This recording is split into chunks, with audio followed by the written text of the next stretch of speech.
اگر میخواین زبان پشتو را بیاموزین اما وقت کافی ندارین و یا حوصله یادگیری ندارین، کافی است ویدیوهای ما را فقط تماشا کنید. السلام علیکم ګرانو زده کوونکو، زه علي ستاسو ښوونکی یم او دلته د خوږې پښتو ژبه درس ورکوم. به درس 20 از صنف 4 خوش آمدید. در پایان این ویدیو یکی از گرامرهای مهم یعنی صفت و موصوف را براتان یاد میتم. څلورم ټولګی شلم لوست، صنف 4 درس 20. ښه زده کوونکی و یا ښه زده کوونکی، شاگرد خوب. شاگرد خوب چه کسی است؟ شاگرد خوب شما هستین که همیشه ما را همراه میکنین و درس ها را تعقیب میکنین و تا انتهای ویدیو همراه ما میباشین و کارهای خانگی و تکالیف را به خوبی انجام میتین. نام خدایتان. موخه، هدف، د متن سم لوستل، لیکل او د ښه زده کوونکي په صفتونو پوهیدل. مثل همیشه یکی از اهداف مهم صنف 4 صحیح خواندن و نوشتن از او است او د ښه زده کوونکي په صفتونو و صفتهای شاگردان خوب را پوهیدل، شناختن. زده کوونکي در اینجا سرگنده آمده یعنی که جمع است، شاگردان. صفتونو صفتها، پوهیدل، شناختن. پوختن و یا پوشتن، سوال. با پورتنی انظور کی څه در تصویر بالا چی میبینید؟ پورتنی بالا انظور تصویر څه چی میبینید؟ در تصویری که داخل کتابچه است یک تصویر شاگرد افغان را میبینیم که نام خدا مشغول خواندن درس است. خداوند تمام محصلین افغان را در سراسر دنیا عزت و سلامتی بده و جور داشته باشه. هغه څوک چې ښه او نیک اخلاق ولري ښه زده کوونکی دی. آن کسی که اخلاق نیک و خوب دارد شاگرد خوب است. هغه څوک، آن کسی که، چی به معنای که، ښه او نیک اخلاق خوب و نیک ولري دارند ښه زده کوونکی دی، شاگرد خوب است. پر هر چا سلام اچوي او د هر چا درناوی کوي. بر هر کس سلام میکند و احترام همه را دارد. پر هر چا به هر کس سلام اچوي، سلام میکند او در هر چا و به هر کس درناوی کوي، احترام میکند. له نورو سره مینه کوي او د چا به احترامی نکوي.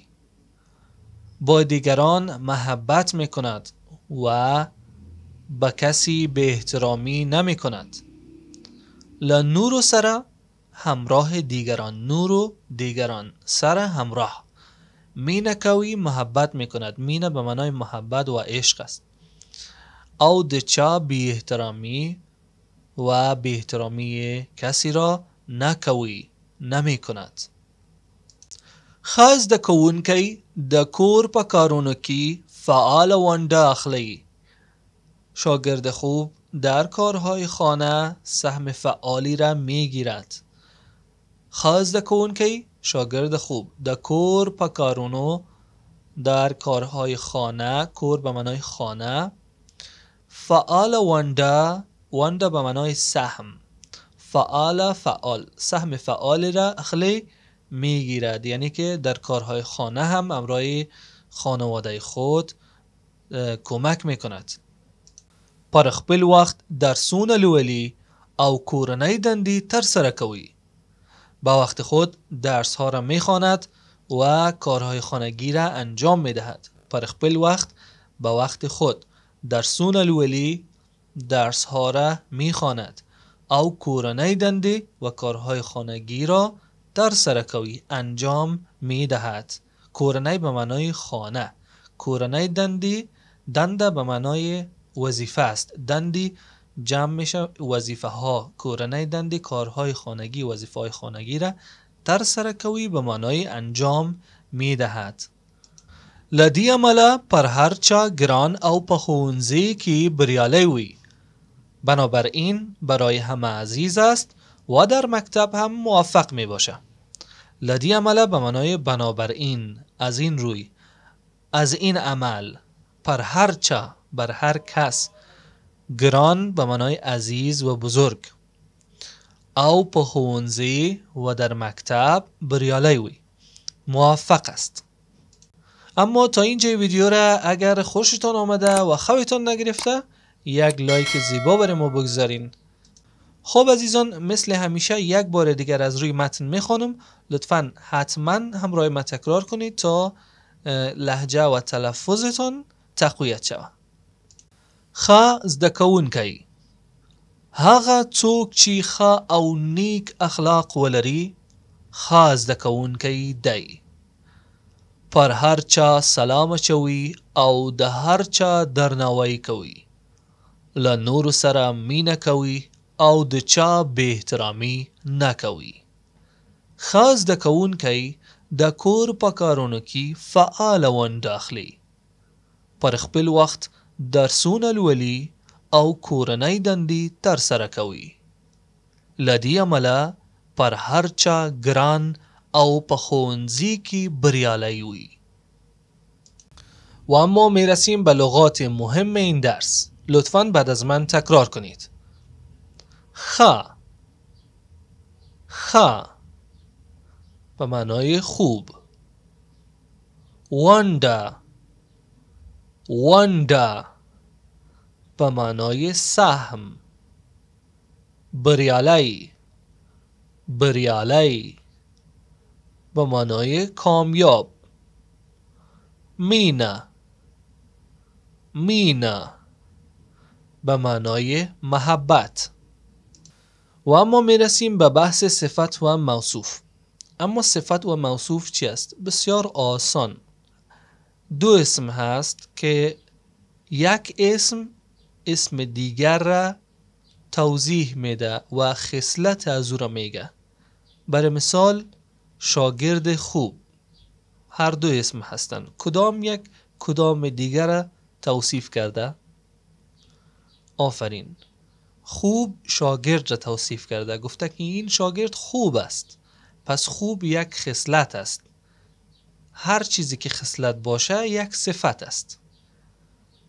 اما در زبان دری ما همیشه خصلت و یا صفت را بعد از موصوف میاریم. برای مثال میگیم که شاگرد خوب، و در زبان پشتو این قضیه بالعکس است. میگوییم که خوب شاگرد.